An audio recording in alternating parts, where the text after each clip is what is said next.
মায়ের পরে যদি কেউ নিঃস্বার্থভাবে ভালোবাসে সেটা নাকি মায়ের বোন খালা। মায়ের গায়ের গন্ধ নাকি একমাত্র খালার গায়ে পাওয়া যায়। কতটা বিশ্বাস না করলে আমরা খালাকে মায়ের জায়গায় বসাই, তাই না? অথচ আমার জীবনে আমার খালা একমাত্র ভিলেন, যে কিনা আমার জীবনটা ধ্বংস করে দিয়েছে। আমরা 3 ভাই বোন। বাবা মার খুব আদরের সন্তান ছিলাম আমি। বাবা অনেক ভালো একটা বিজনেস করত। হঠাৎ করেই বাবার ব্যবসায় লস খাওয়ার কারণে আমাদের গ্রামে চলে যেতে হয়। গ্রামে 5 বছর থাকি। আমার যখন 9 বছর তখন আমাদের গ্রামে যেতে হয়। গ্রামে 5 বছর থাকি, ওখানকার স্কুলেও পড়ি। কিন্তু বাবার আর্থিক অবস্থা আস্তে আস্তে যখন খারাপ হতে লাগলো, আমার আরও 2 ভাই বোনকে নিয়ে আমাকে লালন পালন করতে তারা হিমশিম খাচ্ছিল। ওই সময় আমার মায়ের বোন ছোট খালা বলল যে আমাকে সে ঢাকায় এনে পড়ালেখা করাতে চায়। ওই টাইমটাতে সে নতুন নতুন বিয়ে করেছে, মাত্র 2 বছর তার বৈবাহিক জীবনের। আমার মা এক কথায় রাজি হয়ে গেল, কারণ কোন মা না চায় যে সন্তানের ভালো ভবিষ্যৎ।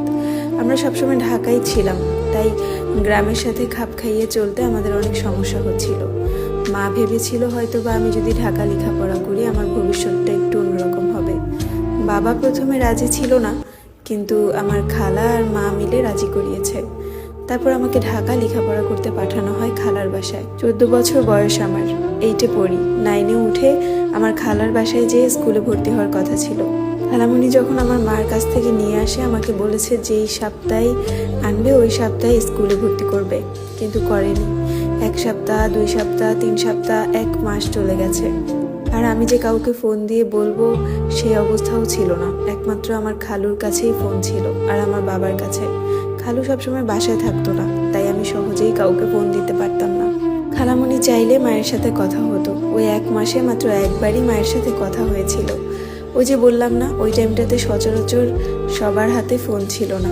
বাটন ফোন ছিল, তাও আবার বেশিরভাগ ছেলেদের হাতেই। তো আমার মা বা খালা কেউই ফোন ব্যবহার করতো না। সারাদিন বাসায় বসে বসে বোরিং হইতাম। তবে আমার খালা আমাকে দিয়ে কোনো কাজ করাতো না। প্রায় রাতে যখন ঘুমাতাম, ঘুমের মধ্যে মনে হতো কেউ আমার শরীরে টাচ করে, কিন্তু কে করে এই জিনিসটাই বুঝতাম না। মাঝে মধ্যে মনে হতো হয়তো বা খালা এসে দেখে যায়। আমি একটা আলাদা রুমে ঘুমাতাম। পুরোটা ফ্ল্যাটে আমি, আমার ছোট খালা আর ওনার হাজব্যান্ড। এত বড় বাসায় আর কেউ ছিল না।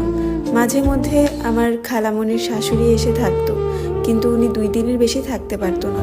গ্রামে থাকে মানুষ, তাই শহরে এসে তার দম বন্ধ হয়ে আসতো। ফ্ল্যাটের কোনো মানুষের সাথে আমাকে মিশতে দিত না। সব সময় আমাকে বলতো ঘরের মধ্যে থাকতে। রাতের খাবার খাওয়ার পরই কেন জানি প্রচুর ঘুম পেত। আমি রাত 10টার মধ্যে খাবার শেষ করে ফেলতাম। খাবার খাওয়ার পরপরই অনেক ঘুম ধরতো। আধা ঘন্টাও আমি ভালো মতো সজাগ থাকতে পারতাম না। নিজের রুমে যেয়ে গেট বেরিয়ে ঘুমিয়ে যেতাম। দরজা লাগানোর কোনো কারণ ছিল না, কারণ ঘরে তো সব আপন মানুষ।